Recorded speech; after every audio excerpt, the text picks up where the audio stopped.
Welcome to the eerie hour. Some places don't just haunt you, they wait. If you enjoy descending into the strange and the forgotten, don't forget to like and subscribe, and share your theories below. Now, let's begin.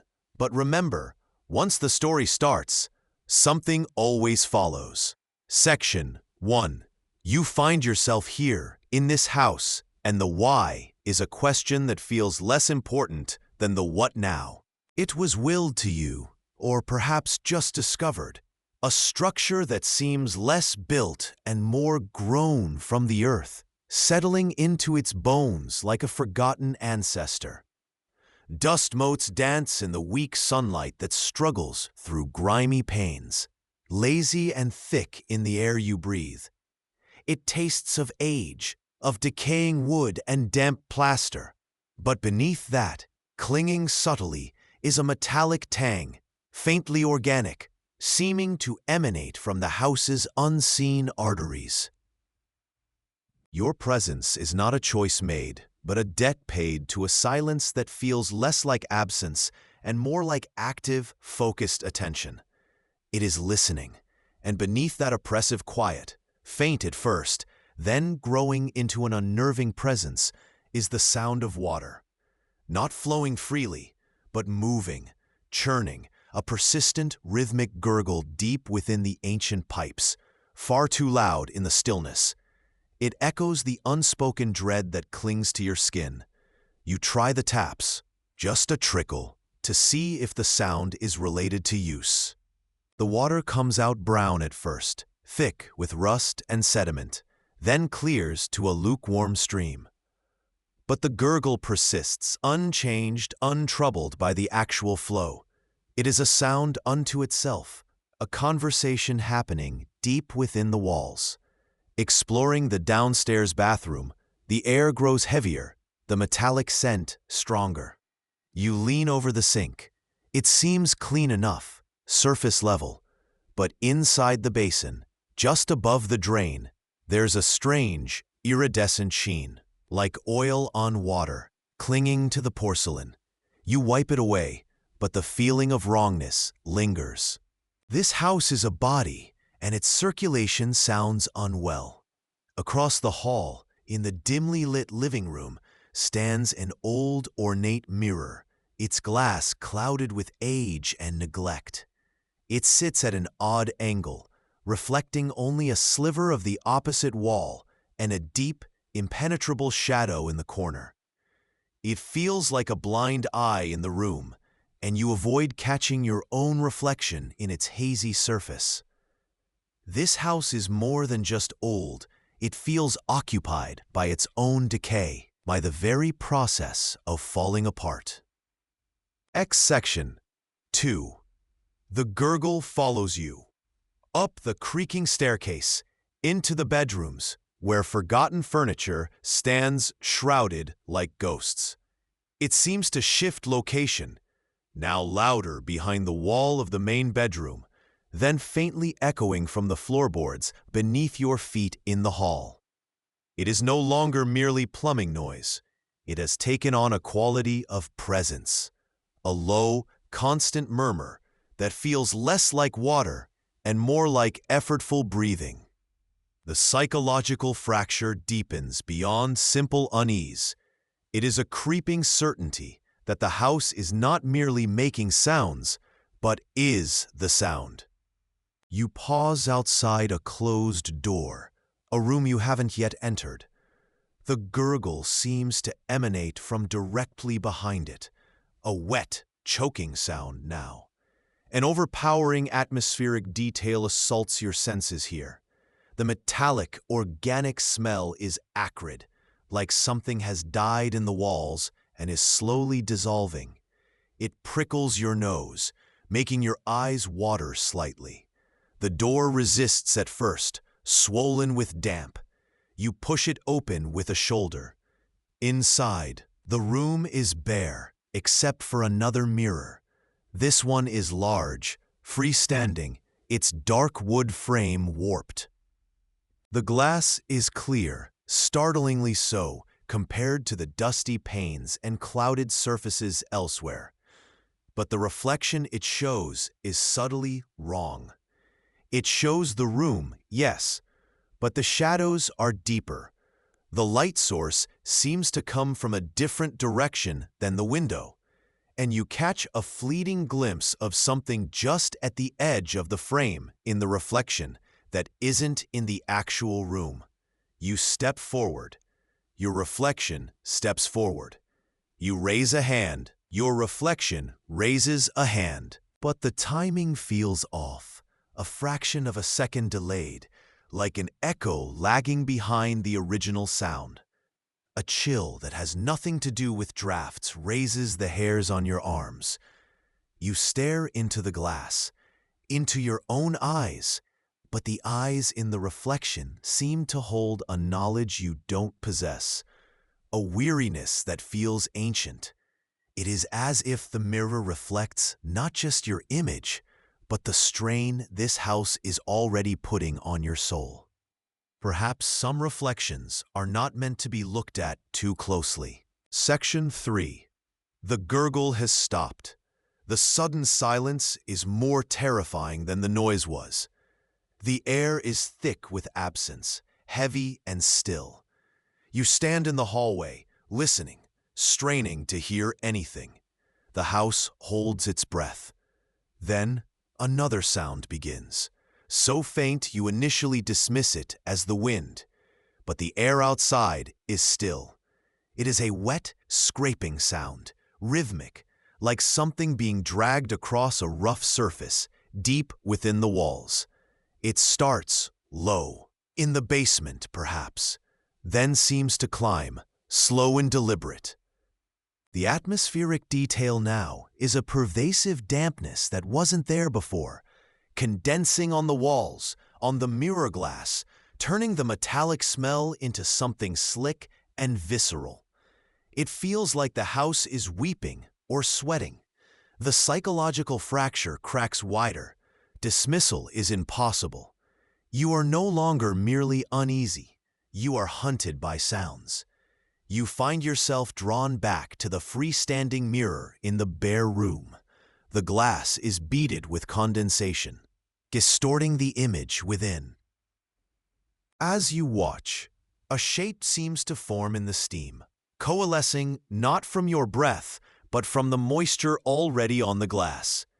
It is vague at first, but it takes on the suggestion of a face, elongated and gaunt, pressed against the inside of the glass, trying to look out. You jump back, a choked sound escaping your throat.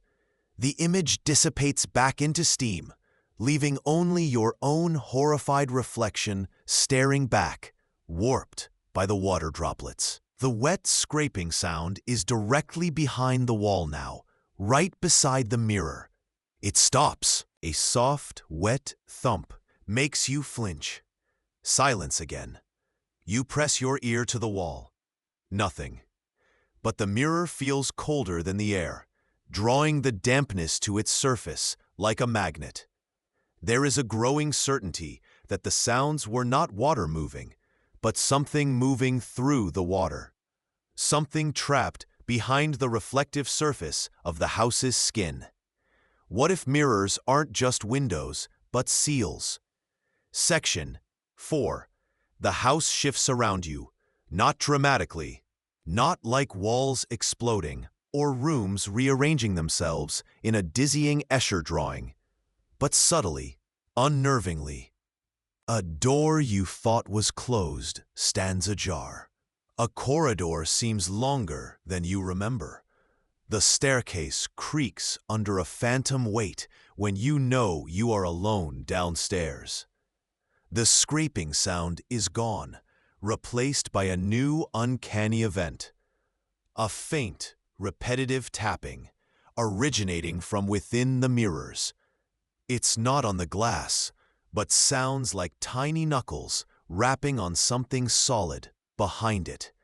The atmospheric detail is the light. It seems to dim and brighten independently of the weak sun outside, casting long, dancing shadows that have no discernible source.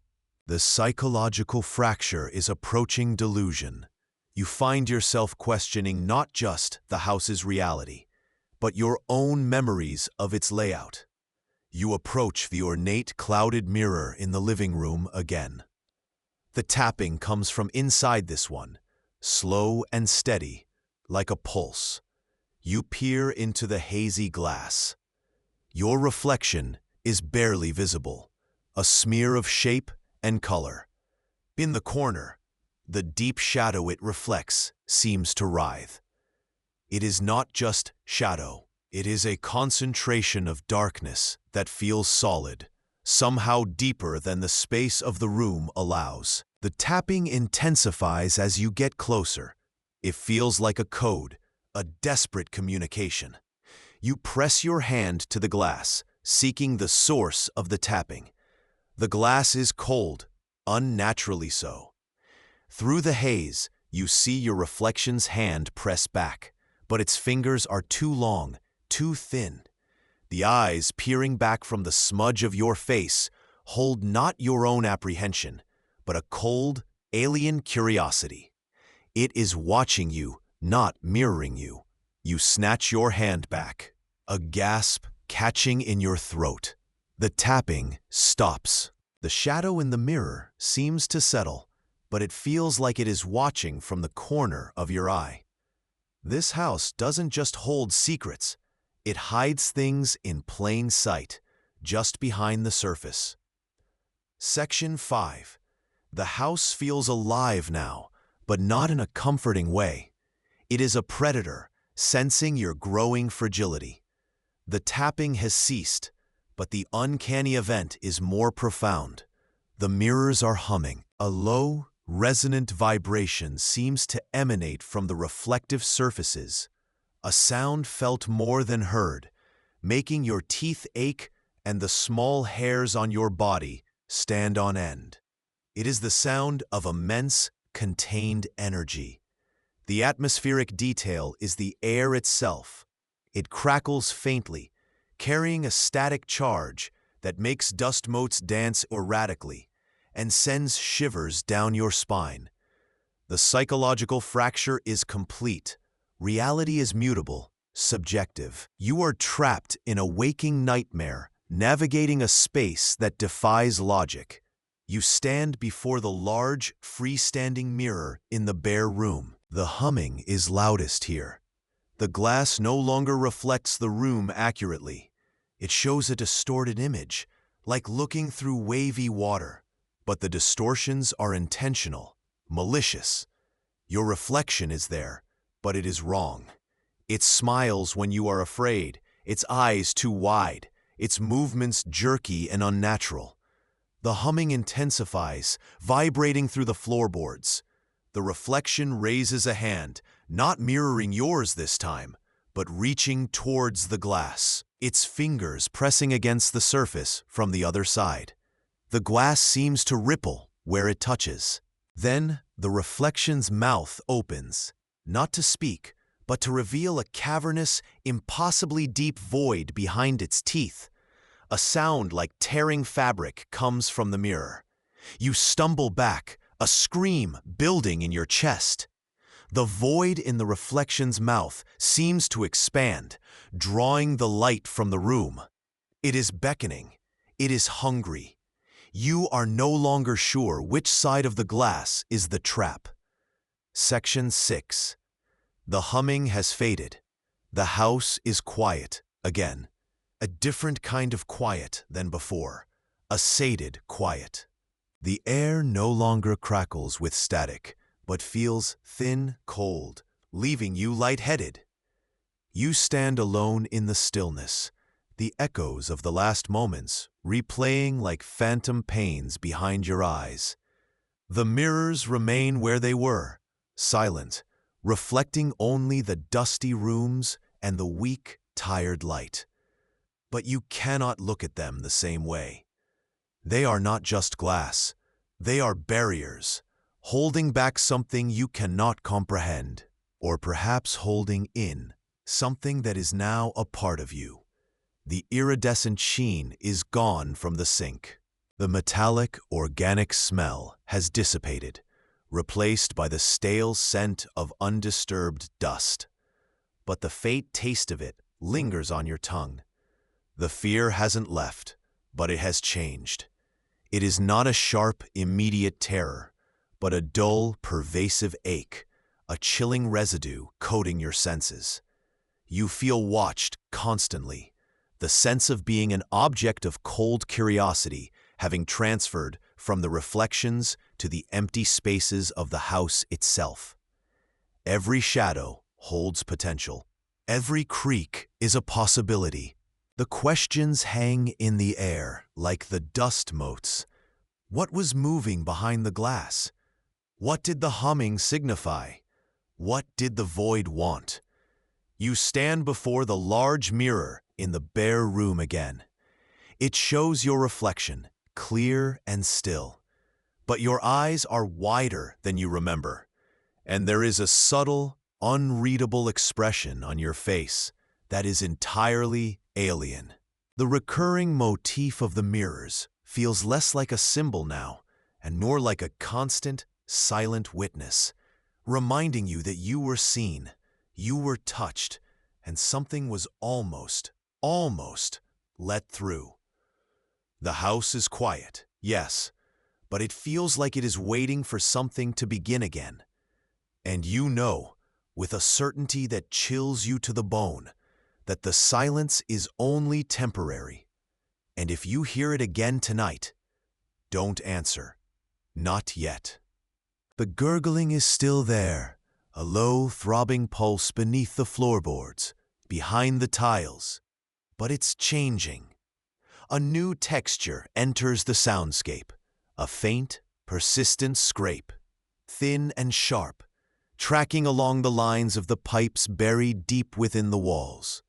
It's like fingernails on stone, or rusted metal dragged slowly through grit, always following the flow, a counterpoint to the water's burbling conversation.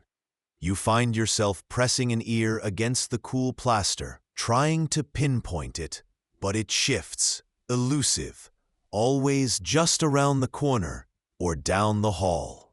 Turning on a tap, hoping for release from the sound, brings its own horror.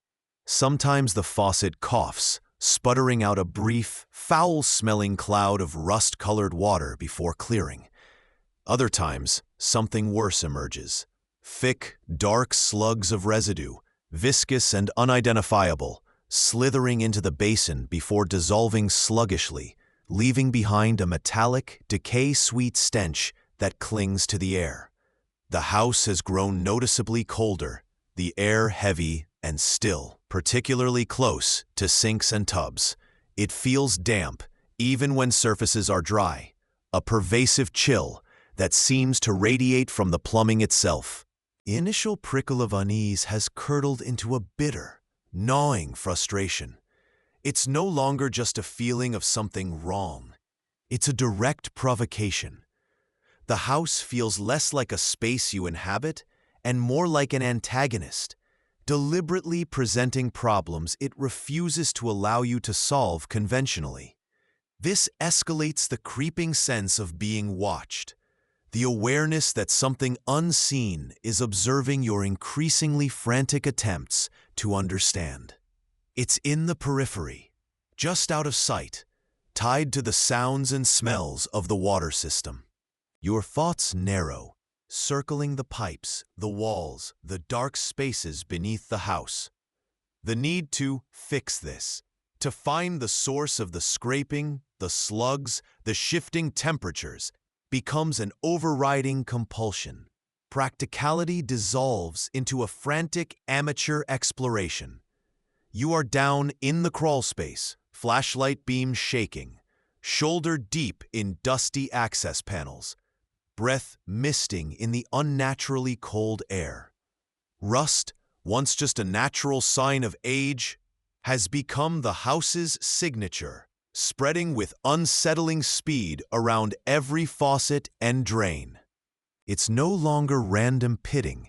It forms intricate, almost deliberate patterns, branching like dark veins or etching geometric shapes that seem significant but remain maddeningly unreadable. Around the shower drain, it's a tight spiral. On the sink, it looks like tiny clawed impressions spreading outwards.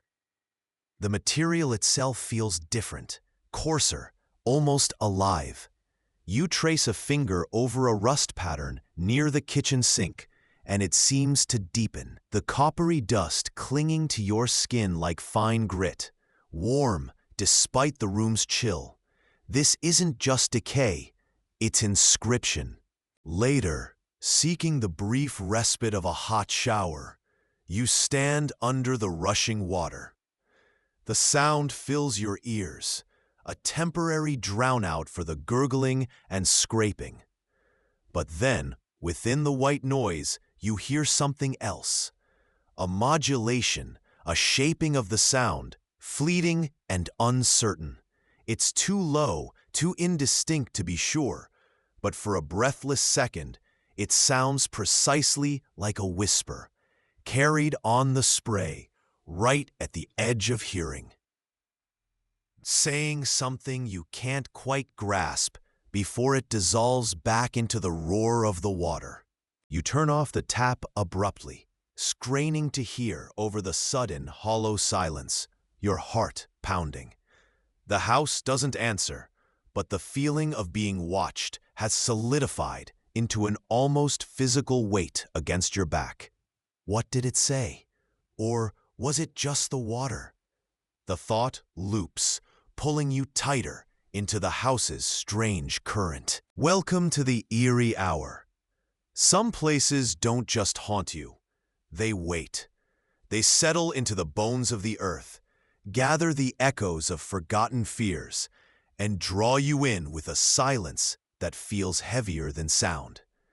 This house, standing quiet beneath a perpetually gray sky, is one such place.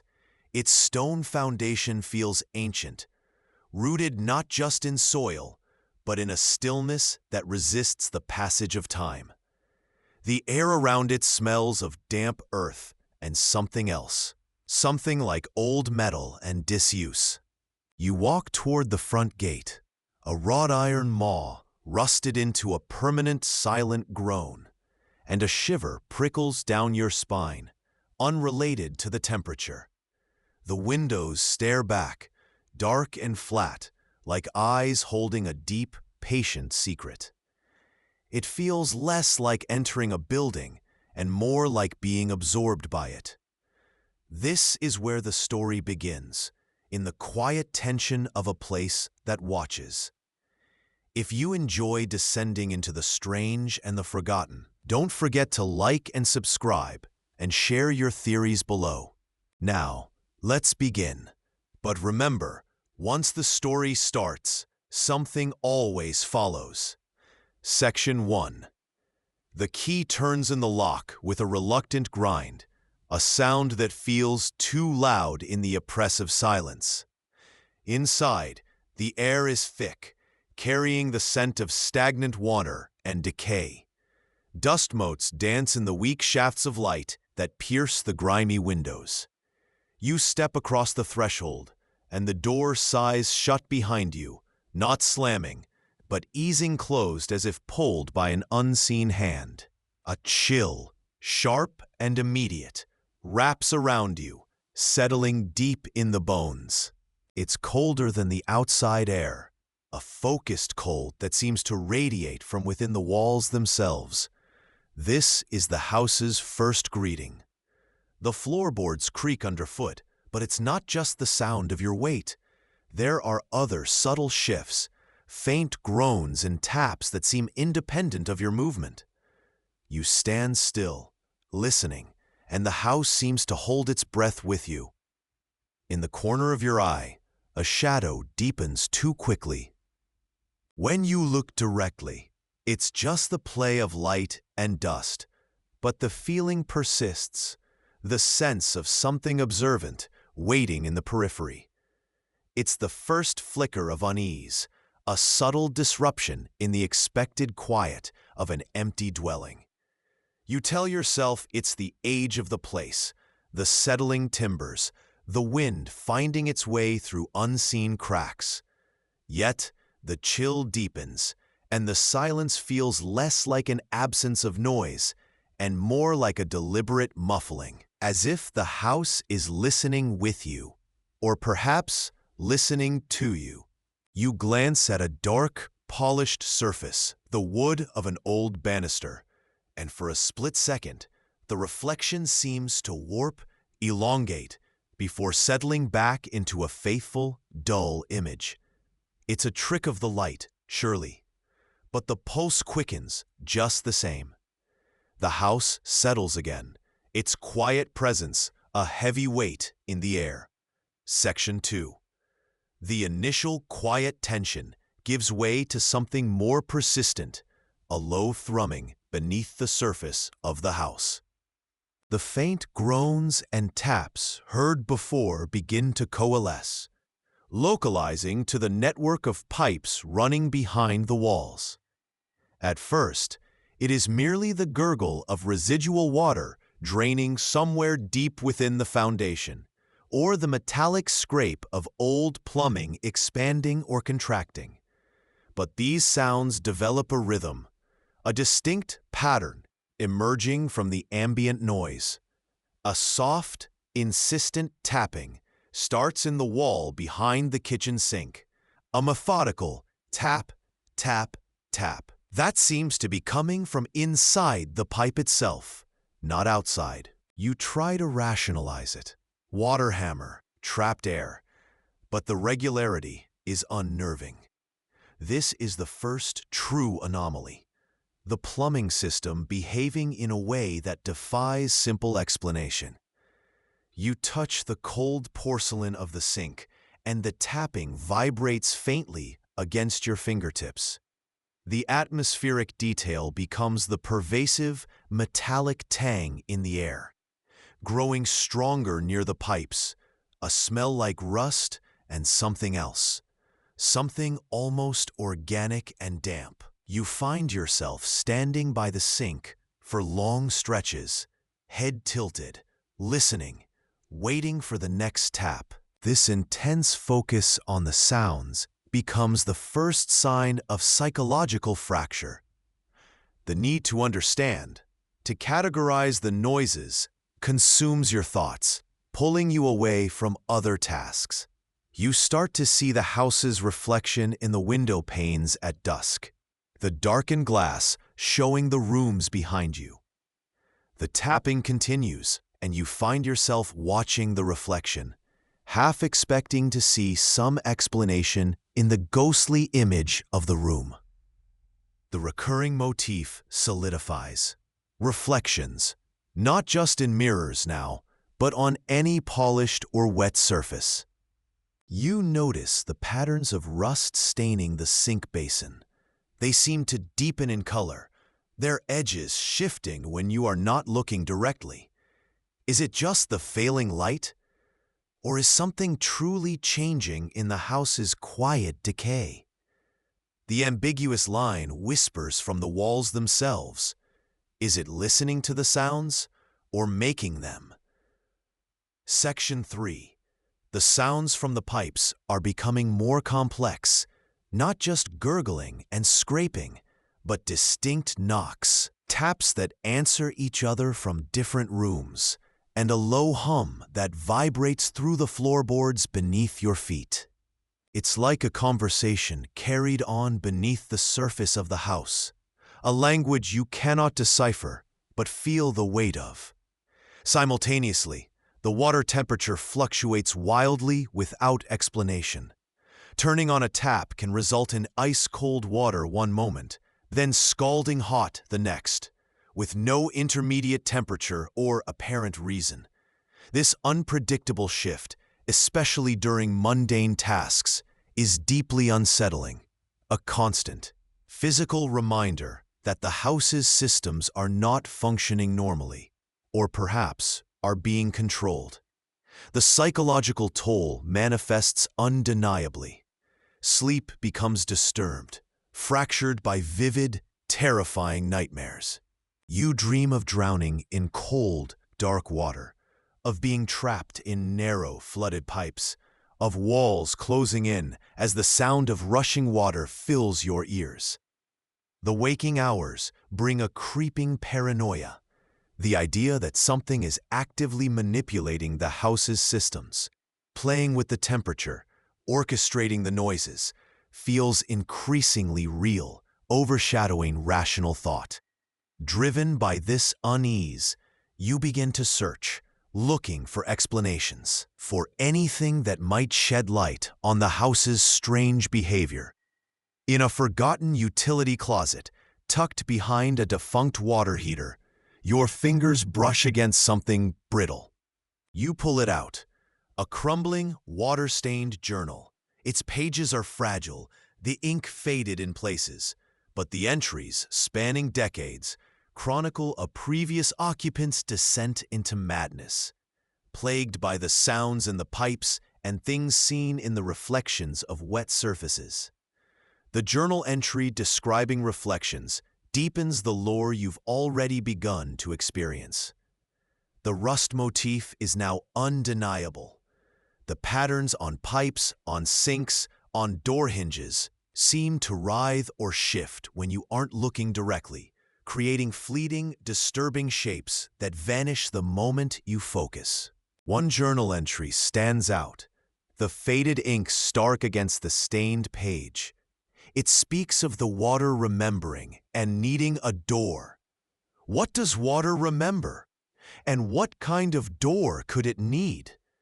The journal feels less like a record of madness and more like a chilling confirmation, blurring the line between the previous occupant's delusion and your own growing reality. Section 4. The journal becomes both a lifeline and a lead weight. Its contents confirming your fears while plunging you deeper into the house's history of torment. The sounds now carry the weight of shared dread, echoing the writer's plight across the decades. The taps become insistent, demanding, sometimes mimicking a pattern you just read in the journal. The low hum feels less like vibration and more like a held note of anticipation. The water temperature shifts are more violent, more frequent, catching you off guard with sudden blasts of icy or searing heat. This is the central uncanny event. The house is responding. The sounds and temperature shifts seem to gain sentience, influenced by your presence and perhaps by the discovery of the journal. You reread the journal entries obsessively, the words of the sounds in the pipes and things seen in the reflections of wet surfaces blurring with your own experiences. The psychological fracture widens. You start to question if you are merely inheriting the previous occupant's madness, or if the house infects those who stay here. The paranoia is absolute now. You feel observed constantly. Every creak, every temperature spike, every tap is a deliberate act directed at you. The atmospheric detail becomes the subtle scent of ozone that sometimes accompanies the sharp shifts in water temperature. A clean, metallic smell that hangs in the air before dissipating. The rust patterns, which before merely seemed to shift, now suggest forms, fleeting faces in the stains on the tub, tangled limbs in the oxidation on the main pipe, and the reflections. The journal's words fuel the fear. You begin to actively seek out wet surfaces. The condensation on a window pane, the sheen on a damp floorboard, the swirling water in the toilet bowl. The recurring motif of reflections takes a terrifying turn. You see movement in the periphery of these reflections, shapes that aren't in the room with you. Once, glancing at the condensation on a cold water pipe, you are certain you saw a pair of eyes staring back, deep and clouded like stagnant water. The ambiguous line from the journal echoes in your mind. Does the water remember you too? Section 5. The sounds no longer feel like mere echoes or responses. They are commands, questions, a guttural communication you almost understand. The low hum builds into a resonant drone that fills your skull, and the taps become frenetic, a drumming that presses against the walls of your sanity. The temperature shifts are violent, instantaneous, the pipes groaning under the sudden stress, threatening to burst. This is the terrifying peak of the uncanny events. The house isn't just manipulating its systems. It feels alive, aggressive, using the water and pipes as its voice and weapon. The psychological fracture is complete. You are no longer questioning your sanity, but rather accepting the house's reality. The nightmares bleed into waking. The feeling of drowning, of being trapped, is constant. Paranoia gives way to a desperate need to appease, or perhaps to understand the entity communicating through the pipes. The atmospheric detail is overwhelming. The air grows thick with humidity and the metallic tang of rust and ozone, making it difficult to breathe, as if the house itself is filling its lungs with damp air. The rust patterns pulsed faintly now, radiating a subtle heat that has nothing to do with the water temperature. And the reflections, the recurring motif, culminates in horror. Every wet surface, every mirror, becomes a potential breach. You see figures coalescing in the steam on the bathroom mirror, hands reaching from the dark depths of water pooled on the basement floor, distorted versions of your own face twisted in silent screams in the condensation on a windowpane. The journal's chilling foreshadowing returns, demanding attention. The entry about the water remembering and needing a door feels urgent now. Standing before a large, old mirror in the hallway, its surface clouded with a strange film, the air around it growing colder than anywhere else, you hear a final, resonant thump from deep within the pipes behind it. The mirror isn't just reflecting. It feels thin, permeable. The ambiguous line, spoken from the heart of the house's structure, isn't heard with your ears, but felt in your bones. Have you found the door it needed? Section 6. Silence falls like a shroud. The frenetic taps cease. The low hum fades, leaving only the sound of your own ragged breathing in the heavy air. The violent fluctuations in water temperature stop. The pipes are still, cold to the touch. The house seems to settle, its structure no longer groaning under impossible strain. But the silence is not peace. It is the quiet after a storm, the stillness that follows something immense and terrible. The aftermath is etched into the very fabric of the place, and more deeply, into you. The psychological residue clings like the persistent dampness, heavy and cold. You walk through the rooms, and every shadow seems to lengthen. Every surface that could hold a reflection is avoided. The paranoia is a low thrum beneath the surface now, a constant vigilance that sees potential threats in still water and catches phantom movement in the corner of your eye. You are haunted by the images seen in the reflections, the screams you almost heard, the feeling of something reaching out. What happened? What did the water remember? Was the mirror a door? Was something released or merely satiated? The questions linger, unanswered, swirling in the humid air like mist. The recurring motif of reflections is everywhere, yet you dare not look. You cover the mirrors, wipe away condensation, avoid puddles on the floor. The rust remains, a permanent scar on the house's metallic veins, its patterns fixed now, no longer shifting, but locked into shapes that feel significant, watchful. The house is quiet, yes, but it feels different, changed. It is no longer just waiting. It feels complete. And if you hear it again tonight, don't answer. Not yet. The sounds are no longer contained within the pipes. They have breached their metal conduits, spilling into the very structure of the house. You press an ear to the cool plaster and hear it, a low, wet slithering just behind the wall, closer than before. It is joined by others, faint whispers that seem to weave into the hum of your own blood and a heavy, guttural breathing. It is the breathing that unnerves you most because it matches your own inhale, your own exhale, a morbid, synchronized duet performed by your lungs and the house's hidden depths. The water pressure in the taps becomes a capricious thing, dropping to a trickle mid-wash or surging violently, a sudden, cold blast against your skin that makes you recoil, gasping into the phantom breath from the walls.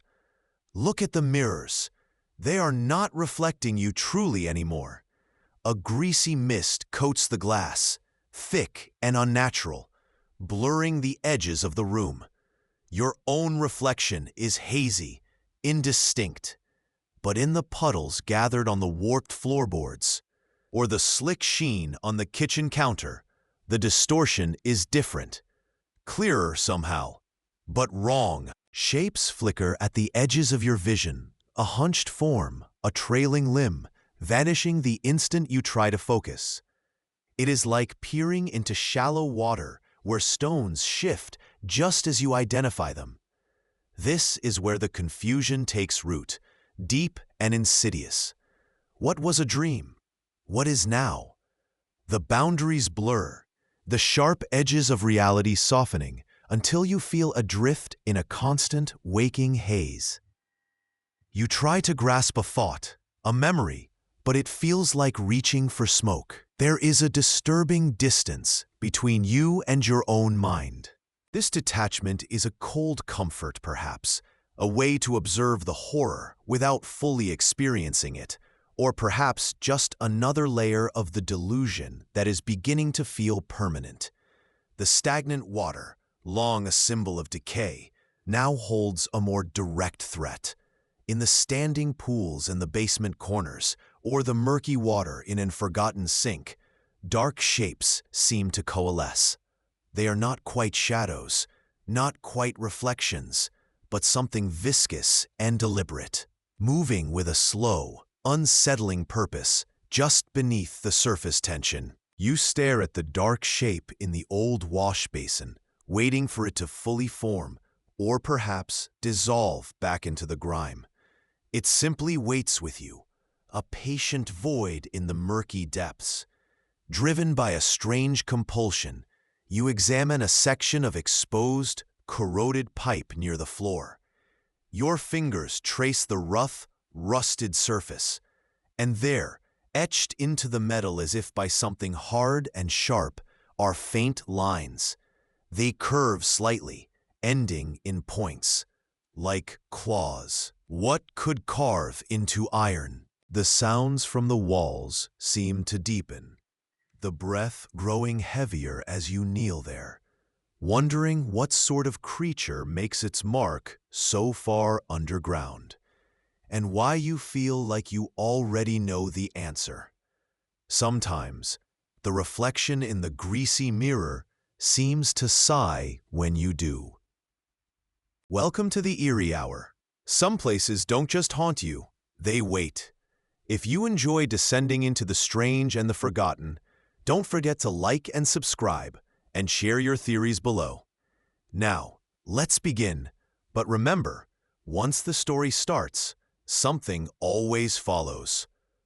The house stands at the edge of town.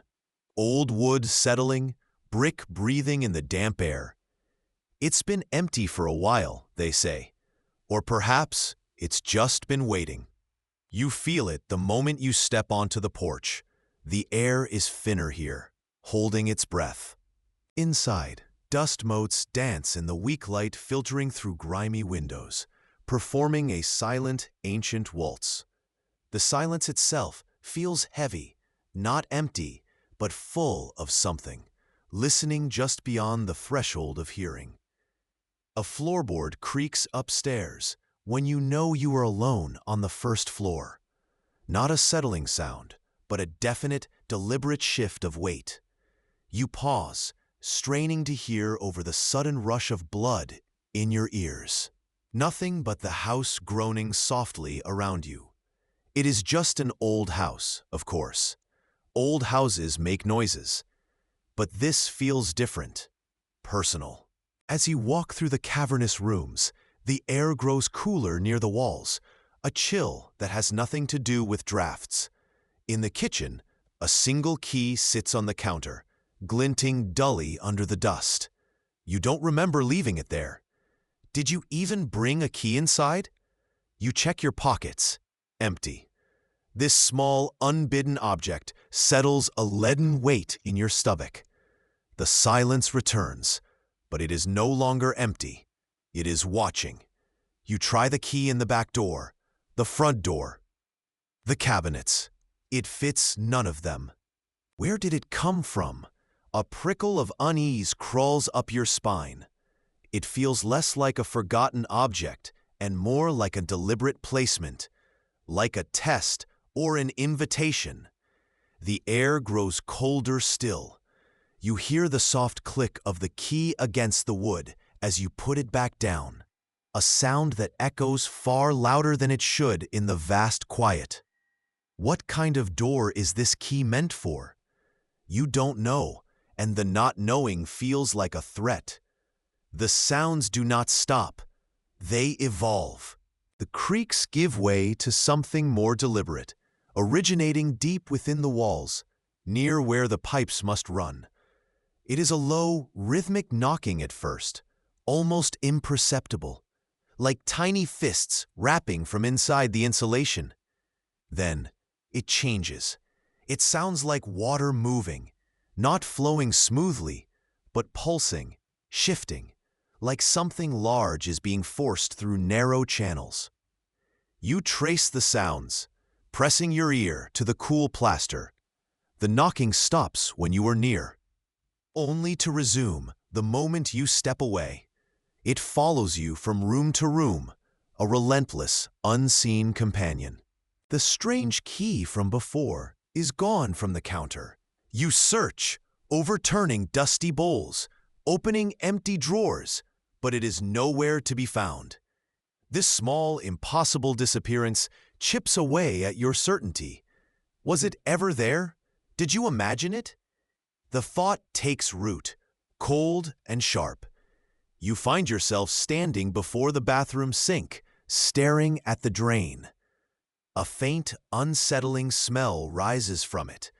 Not the usual sewer gas, but something darker, richer, like damp earth and buried things. The air around the drain feels heavy, resistant, difficult to breathe. It clings to you, cold and cloying. You back away, wiping your hand on your jeans, though you didn't touch anything. The key is gone, and now the house smells like a grave. You walk towards the living room, away from the scent, but the heavy air seems to follow, a cold shadow at your heels.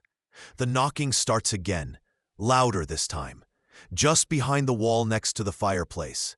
It sounds impatient now, demanding. What is it trying to say? The question cycles in your mind, a constant, low hum beneath the external sounds. You find yourself listening intently, trying to discern meaning in the rhythmic impacts, the shifting water sounds. It feels important, vital, that you understand. The sounds are definitely trying to communicate now. Not with words, not yet, but with patterns, rhythms that feel almost like a distorted language. The knocks come in sequences, sometimes followed by that strange, gurgling pulse of water. You spend hours just listening, head tilted, trying to decipher the intent behind the noise. It becomes an obsession, eclipsing everything else. Sleep offers no escape. The sounds permeate dreams, twisting into guttural whispers and frantic scrabbling from just out of sight. Physical interactions escalate, subtle at first. A door you know you closed is found ajar. A cabinet door hangs open. Then, less subtle, you see a handle on the kitchen faucet turn itself, just a fraction, before settling back. It drips once, twice, 3 times, a deliberate, slow rhythm into the sink. The water is icy cold, much colder than it should be. Even from the hot tap, the air near the drain carries that same heavy, earthy smell, stronger now, mixed with something metallic like old blood or rust. You walk towards the basement door, drawn by a faint sound from below. There, on the floor just outside the door, is the key that had disappeared from the kitchen counter. It lies innocently on the dusty wood, as if it had simply been dropped. But it feels different now, colder to the touch, and there's a faint, reddish-brown smear along its teeth that looks suspiciously like rust. You pick it up, your fingers closing around the cold metal. A jolt goes through you, brief but intense, like static electricity or something far older. The basement door feels heavier than usual, locked tight. The key in your hand doesn't fit the lock. It feels like a taunt. What door is this key for, if not this one? You stand there, the cold key heavy in your palm. The basement door a dark, impassive barrier before you, wondering what lies behind it that smells like earth and promises rust. You are starting to feel very tired, too tired to resist the pull of the house. The house is no longer hinting, it is acting. The handle on the downstairs bathroom sink twists fully now, water surging out, not erratically, but spelling out shapes, flowing lines that are impossible to hold in your mind. You stare, mesmerized, as the water patterns shift and reform before pooling and vanishing down the drain. The walls themselves feel different. Near the large water pipes running through the house, the plaster is strangely yielding to the touch, soft, almost pliable, and cold, deeply, unnaturally cold, radiating a chill that sinks into your bones. The rust stains on the pipes have spread, not just on the metal, but bleeding onto the surrounding wood and plaster, forming intricate, disturbing patterns that look like tangled veins or roots. The air near all the drains in the house now carries that oppressive weight and the overwhelming scent, stagnant riverbed, decay, and the sharp tang of rust. It makes you feel lightheaded, sick. The distinctions between you and the house are blurring. You find yourself speaking aloud, not to yourself, but to the sounds, to the walls. "What do you want?" you whisper, to the dripping faucet, to the pulsing in the pipes. You feel a strange conviction that it can hear you, that it understands. You are losing time. Hours vanish, leaving only the unsettling residue of having been elsewhere, doing something you cannot recall. You find yourself standing in a room you don't remember entering, with no memory of how you got there. The key, the strange rusted key, is clutched in your hand, though you don't remember picking it up. From a crack in the wall near a pipe, a dark, viscous substance begins to seep. It is thick and slick, smelling like the abyss itself, a void mixed with that decay and metallic tang. It drips slowly down the wall, leaving a glistening trail that quickly turns the rust stains into something pulsing and alive. The key feels warm now, sticky with the beginning touch of this dark slime. The wall near the largest pipe pulses faintly, a sickening, yielding softness under your hand, as if something large is pressing from behind it, waiting to breach the thin barrier. The entity is no longer just making noise, it's attempting physical interaction. Handles on sinks and doors turn themselves violently. Faucets drip erratically, spelling out incomprehensible patterns that flash and vanish before you can make sense of them. The walls near the pipes are no longer just cold and pliable. They feel strangely soft and yielding to the touch, like taut skin stretched over something vast and fluid, pushing from within. The air near the drains is thick and heavy, sometimes carrying the overwhelming scent of decay or stagnant riverbed, sometimes something else entirely, a smell that has no name but feels ancient and hungry. Your psychological descent culminates in a break with reality. You begin talking to the house or to the sounds, believing you can reason with or understand the entity trapped or residing within. Why? You ask the dripping faucet, as it spells out meaningless shapes. What are you? You whisper to the pulsating wall. There are episodes of complete amnesia, losing hours at a time. You find yourself in unfamiliar rooms, holding objects you don't recognize, with no memory of the intervening time. The motif of rust is now intertwined with a new texture, a slick, dark slime that seeps from cracks and joints, smelling of the abyss, of something that has been buried for too long and is finally finding its way out. It coats the strange key you still sometimes find yourself clutching, making it difficult to hold. It weeps from keyholes, thick and black. A section of wall near a major water pipe pulses faintly, rhythmically, feeling soft and yielding as if something large is pressing from behind it, a slow, relentless pressure against the plaster. You press your hand against it, feeling the strange, unsettling rhythm beneath your palm, the yielding softness. It feels less like a wall and more like a membrane. What lies just beneath the surface? The air grows thick with the scent of decay and the abyss, and you feel your own boundaries beginning to dissolve into the heavy, waiting atmosphere of the house. Perhaps it is not trying to communicate. Perhaps it is trying to merge. The pulsing in the wall has stopped. The dripping faucets are silent. The handles are still. The house is quiet again, but it is a different quiet, one that feels permanent, heavy with the aftermath. The air is no longer thick with decay, but the faint metallic tang of rust still lingers, a ghost of the recent past. Traces of the dark, slick slime remain, staining the walls, seeping from the cracks, a physical reminder of what passed through.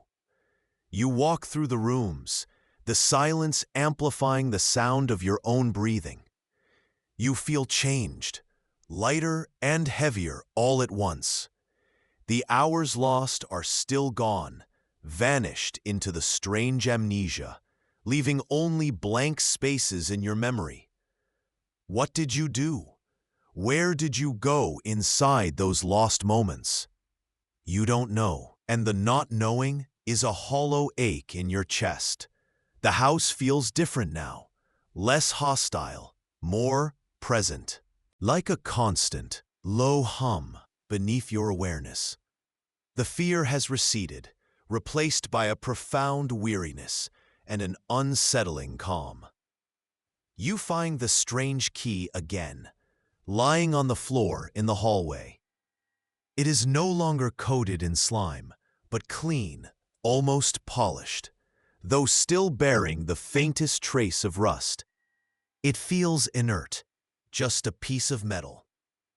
But when you look at the keyholes in the doors, they seem somehow deeper, darker, as if something has passed through them. The boundaries you felt dissolving have not reformed.